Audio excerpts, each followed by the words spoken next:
Dalu, paano nabuo ang kwento ni na Sol at Luna. To share with us the inspiration behind si Sol at si Luna, let's give a big hand to the driving force behind the story and its direction, Direk Dali Dulu. Thank you. Thank you po sa lahat ng press na nandito para sa aming press. Well, nakatayo po ba? Ayun naman, nakatayo po. Ayos ako eh. Well, sige, brief lang naman siya. Brief background. Sol and Luna was actually, kaya nasabi ni Sir Chris, it was a script that I wrote back in 2017. So, tungkol sa syempre, ako kasi as a writer, basically, based ako sa mga personal experiences na yung tinatranslate ko yung pain, raw pain. So, na nararamdaman or experiences na nararamdaman namin into film because that's what you do, diba?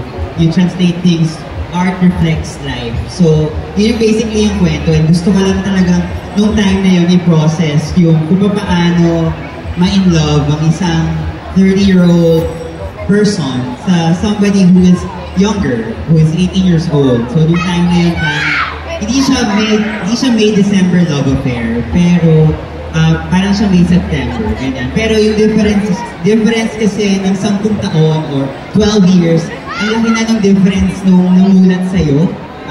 Nung panahong sobrang, sobrang idealistic ka ba about what love is, di ba? Kasi kakapanood mo ng mga romance movies, you kind of develop a notion of what love is all about. It's perfect, it's beautiful, it's all the kilig involved. And then, syempre, nung tumanda ka rin naman, at na-experience ka ng iba't ibang klase ng pain, syempre nababasag din yung ganong klase ng ideology. So, at saka yung mga panahon kasi namin, yung mga millennials, mga jaded kasi yung mga millennials eh. Yun yung mga problem nung mga panahon namin na parang we were emo kids, we were jaded.